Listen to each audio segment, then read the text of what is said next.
আসসালামু আলাইকুম বন্ধুরা, কেমন আছেন আপনারা? আশা করছি আল্লাহর রহমতে অনেক ভালো আছেন। আলহামদুলিল্লাহ আমি অনেক ভালো আছি। আপনারা যে যেখান থেকে আমার ভিডিওটি দেখছেন প্লিজ আমার চ্যানেলটি সাবস্ক্রাইব করে দেবেন, লাইক করে দেবেন, বেল আইকনটি বাজিয়ে দেবেন আর আপনাদের মতামতটি কমেন্ট করে জানাবেন। আমি এখানে একটা সাদা বেগুন নিয়ে নিয়েছি আর লবণ আর হলুদ দিয়ে আমি ভালো করে মাখিয়ে নিচ্ছি। ভালো করে আমি মাখিয়ে নেওয়ার পরে মাছ দিয়ে দিয়েছি, মাছটাকেও আমি ভালো করে মাখিয়ে নেব। এখন আমি এখানে কড়াই বসিয়ে দিয়েছি চুলায়। কড়াইয়ের মধ্যে আমি সয়াবিন তেল দিয়ে দিয়েছি। এখন আমি মাছগুলোকে একে একে ভেজে নেব।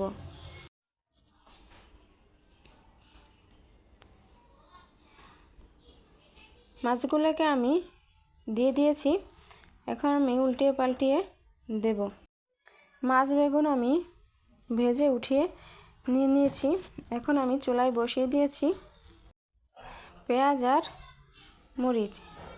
এর মধ্যে আমি দিয়ে দিয়েছি জিরা রসুন বাটা। আমি কিছুক্ষণ ভালো করে মশলাটাকে ভেজে নেব তেলে। পেঁয়াজ মরিচের সাথে আমি ভেজে নেব কিছুক্ষণ। আমরা যারা পাঙ্গাস মাছ পছন্দ করি তাদের জন্য এই রেসিপিটি একদম উপযোগী। পাঙ্গাস মাছ আর বেগুন দিয়ে ভুনা করে খেতে যে কী মজা, শুধু যারা পাঙ্গাস মাছ খায় শুধু তারাই বুঝবেন। এখন আমি এর মধ্যে দিয়ে দেব লবণ আর হলুদের গুঁড়া দিয়ে আমি ভালো করে কিছুক্ষণ আবার ভেজে নিব। এখন আমি এর মধ্যে দিয়ে দেব অল্প পরিমাণে পানি।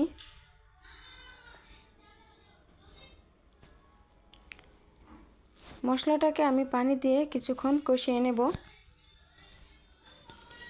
পানিটা একটু ফুটে যাওয়ার পরে আমি এর মধ্যে দিয়ে দেব আমার ভেজে রাখা মাছ আর বেগুনগুলা। এগুলোকে আমি ভালো করে এপিট ওপিট করে দিয়ে দেব। দেখুন আমি সম্পূর্ণ মাছগুলোকে আমি রেখে দেব যেন মাছ সম্পূর্ণ মাছ বেগুনে যেন পানিটা লাগে, সবগুলো যেন ভালো করে মাছ আরও সিদ্ধ হয়ে যায়। এখন আমি ঢাকনি দিয়ে 5 মিনিটের মতো ভালো করে জাল করে নেব। এদিকে পানিটা আমার টেনে গিয়েছে, উপরে তেলও ভেসে উঠেছে। এখন আপনারা এ পর্যায়ে নামিয়ে নিতে পারেন কিংবা আরও ভাজা ভাজা করে নামিয়ে নিতে পারেন। আমি আরও ভাজা ভাজা করে নিব। যে এখানে আরও যতটুকু পানি আছে সম্পূর্ণ পানিটাকে আমি টানিয়ে নিব। ভুনার জন্য এইভাবেও নামিয়ে নিতে পারেন কিংবা আরও পানি টানিয়ে নিতে পারেন। আমি এখানে আরও পানি টানিয়ে নিব, তাই আমি চুলায় রেখে দিয়েছি। এতক্ষণ যারা আপনারা আমার ভিডিওটি দেখছেন আপনাদেরকে অসংখ্য অসংখ্য ধন্যবাদ। যারা আমার চ্যানেলটি সাবস্ক্রাইব করেছেন তাদেরকে অসংখ্য অসংখ্য ধন্যবাদ। যারা আমার ভিডিওটি দেখছেন আপনারা আমার চ্যানেলটি সাবস্ক্রাইব করে দেবেন, একটি লাইক করে দেবেন, কমেন্ট করে আপনার মতামতটি জানিয়ে দেবেন। ভালো লাগলে ভিডিওটি শেয়ার করবেন।